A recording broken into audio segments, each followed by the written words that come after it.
नमस्ते प्रणाम गोर लगे छी मिथिला केना छी अहाँ सब। आशा करै छी अहाँ सब ठीक ठाक हेबै। तो देखियो बहुत ही दुखद समाचार है।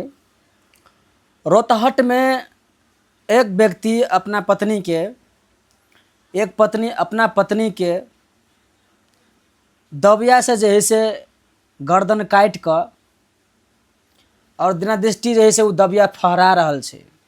पूरा गांव समाज पुलिस प्रशासन भीड़ लागल छै रोड पर और अपना पत्नी के जैसे मार के जैसे एकदम दादागिरी के तरह बैठल है। आप बताओ एकर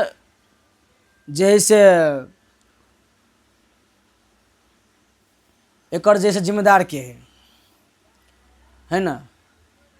ओना तो नहीं कटने हेतै, अहाँ सब बुझे छियै ई बात।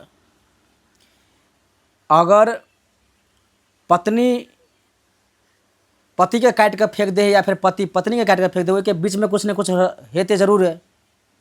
ओना कोई नहीं कुछ कर सके है। लेकिन ज़्यादातर मामला आई काल देखे छिए कि हर जगह इंडिया नेपाल से लग हर जगह देखे छिए वही बात। कभी सुने छिए पति पत्नी के काट देलकै, कभी पत्नी पति के काट देलकै। मतलब ये जे कांड है से ओना नहीं हुई है। ये कांड पता है कैला हुई है, कैला कि विदेश जे जाए है से खटेला या विदेश खटस जाए है अपना घर परिवार के लिए, या बाहर में रहे छे कतौ रहे छे कमाई ला अपना बच्चा के लिए अपना परिवार के लिए, तो ओतऽ कोई ऐश मौज नहीं करे है ना। कोई ऐश मौज नहीं करे है। वो दुख काट रहत रहे, दुख कटत रहे है। दुख तकलीफ काट कर गायर गलोच मगजमारी जिते भी समस्या झेल कर 2 रुपया कमाए हैं ताकि ओकर परिवार ओकर बच्चा सुखी से रहे। लेकिन की करे है लास्ट में, हाँ भ सके कुछ और कांड हो, कुछ और बात हो, है ना। तो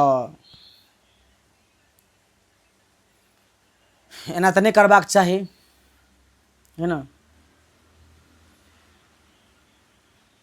बहुत मतलब दिमाग के हिला दे वाला जैसे काम भ रहा है कि मतलब दुनिया पता नहीं कहाँ पहुँचे वाला है, कहाँ से कहाँ जाए वाला है, समझ में नहीं आ रहा है कुछ की भ रहा है। खैर सब एक जैसा नहीं हुई है, ये बात बुझे छिए, हमहूँ बुझे छिए सब एक तरह के नहीं हुई है। लेकिन सबसे हम यह कहब कि कोनो भी बात है केवल जिंदगी लक नहीं फैसला हुई है, ठीक है। जीते जी जे सजा ओकरा मिल जाए ने तकलीफ, उ तकलीफ से बड़का मौत वाला तकलीफ तो अहाँ तक काट दिलिए गोली मार दिलिए ओकरा कुछ फर्के नहीं पड़ले तय चल गई दुनिया से। लेकिन जीते जी जे अगर ओकरा सजा एहन कोनो तकलीफ मिल गए ना ओकरा गलती के सजाए तो वो सबसे अच्छा है और सबसे खराब भी है।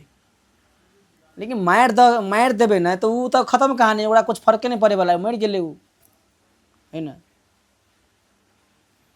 बाकी आप पुलिस प्रशासन और गांव समाज जे करे, है ना। चलो कोई नहीं। जय मिथिला, जय मैथिली, जय मैथिली।